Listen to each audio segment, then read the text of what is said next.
मोटरें कई किस्म की हैं। सिंगल स्पीड है, डबल स्पीड है, 3 स्पीड है।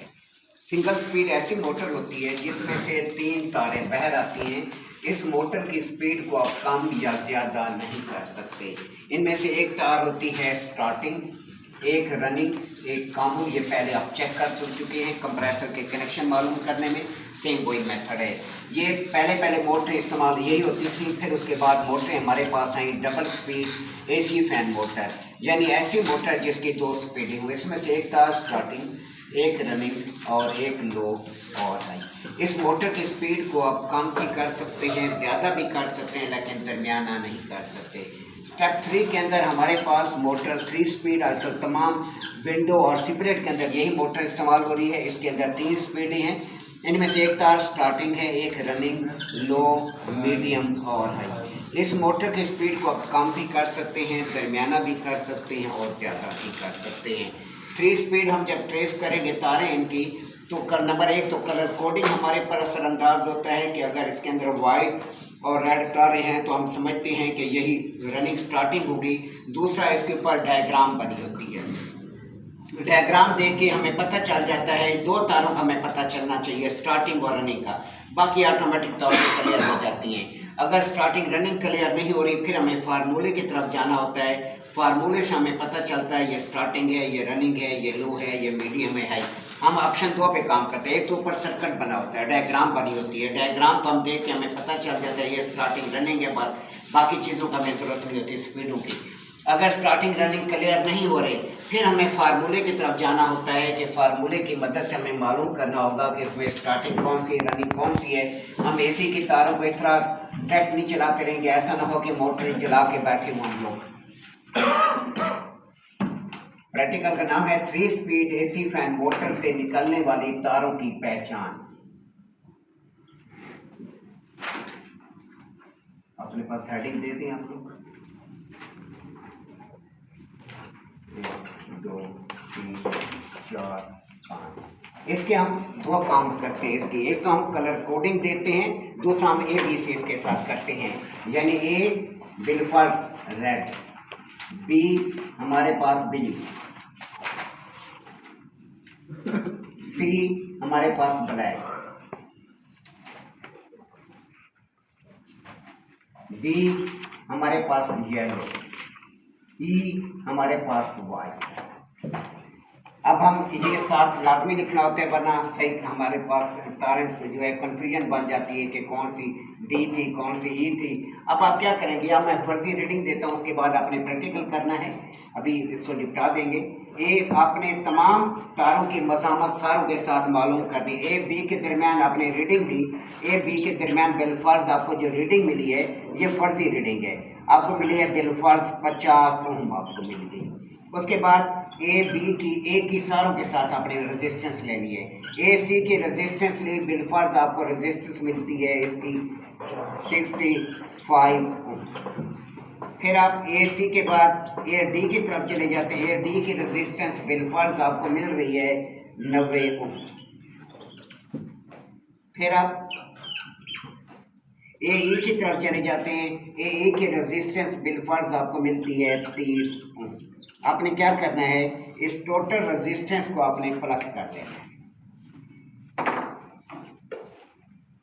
हमने प्लस किया, हमारे पास आता है 5, हमारे पास 1 आ गया, उसके बिना कितना आया 23।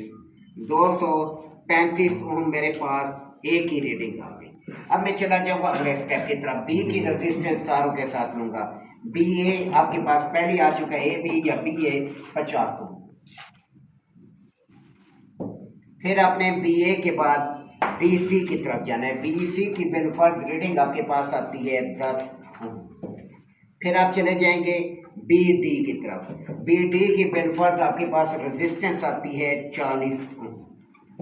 फिर आप चले जाते हैं बी ई की तरफ। बी ई की रेजिस्टेंस आपके पास बिलफर्ज आती है 25 ओम।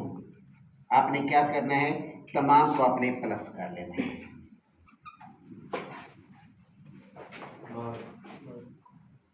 बी की रेजिस्टेंस बिलफर्ज आपके पास आई है 125 ओम।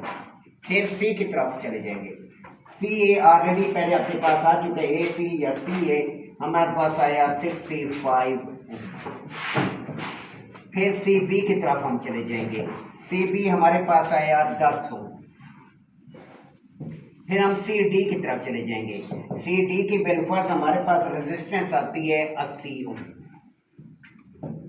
फिर हम सी डी से सी ई की तरफ जाते हैं, सी डी की हमारे पास आती है मजामत बिलफर्ज 100 ओम।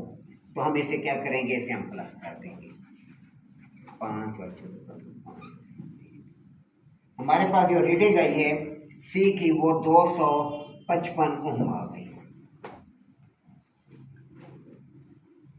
अब हम अगले स्टेप की तरफ चले जाएंगे, डी की तरफ। डी ए की हमने रेजिस्टेंस ली है, हमारे पास जो रेजिस्टेंस आई है वो आई है 90 ओम। हम फिर चले जाएंगे डी बी की तरफ।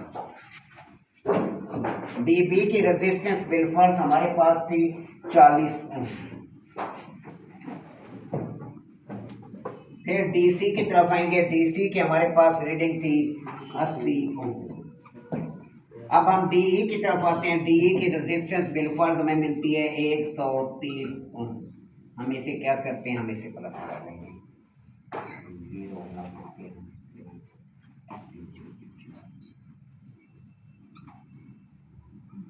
डी के हमारे पास मसामत आती है बिलफर्ज 340 ओम। फिर हम चले जाएंगे ई की तरफ, ई ए मेरे पास आया जी 30 ओम। फिर हम चले जाएंगे ई बी की तरफ, ई बी मेरे पास आया जी 25 ओम। फिर चले जाएंगे ई सी की तरफ, ई सी मेरे पास आया 100 ओम। फिर चले जाएंगे ई डी की तरफ, ई डी मेरे पास आया जी 130 ओम। इसे मैंने प्लस कर लिया।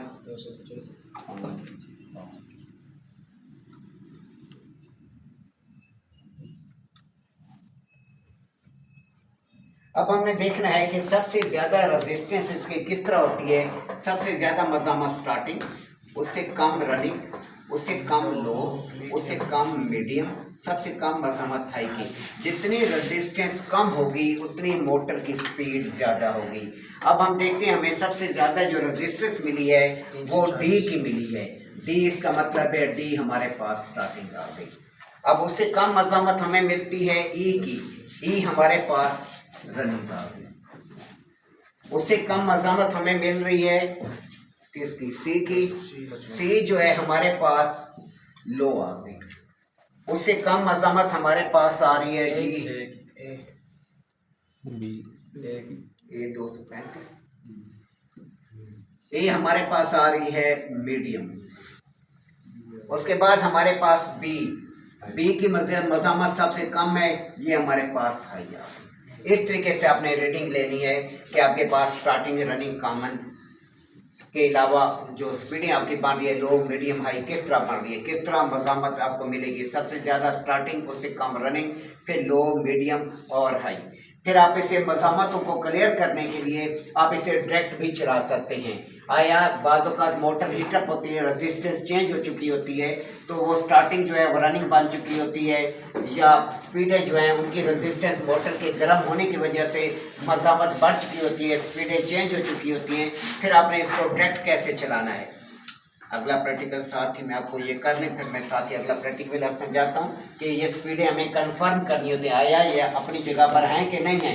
बाद औक़ात क्या होता है, स्टार्टिंग की मजामत जो है वो कम होती है, रनिंग की मोटर हीटअप हो चुकी होती है, उसकी रेजिस्टेंस बढ़ चुकी होती है। हम समझते हैं कि ये रनिंग है, लेकिन जब हम मोटर को चलाते हैं मोटर उल्टी चलती है, मोटर सीधी नहीं चलती।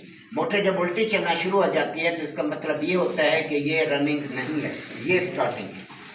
फिर हम तारों को चेंज कर देते हैं कि जो रनिंग है, जो हमारे पास रनिंग बनी है उसे स्टार्टिंग बना देंगे, जो स्टार्टिंग बनी है उसको हम रनिंग बना के फिर हम चेक करेंगे आया ये रेजिस्टेंस क्या कहती है, मोटर कैसे चलती है। ये रेजिस्टेंस पर हम डिपेंड नहीं करते, क्योंकि मोटर हीटअप हो जाती है, रेजिस्टेंस से बाद औक़ात बढ़ जाती है। तो ऐसी सूरत के अंदर पॉइंट अपनी जगह पे नहीं रहते, रनिंग स्टार्टिंग हो जाती है, लो हाई मीडियम चेंज हो चुके होते हैं। जब हम डायरेक्ट चलाते हैं तो हमें क्लियर हो जाता है। ये आगे मैं आपको समझाता हूँ, पहले इस प्रैक्टिकल को कवर कर लें, उतार लें, इसको नकल कर लें जल्दी। 3 स्पीड मोटर से निकलने वाली तारों की पहचान प्रैक्टिकल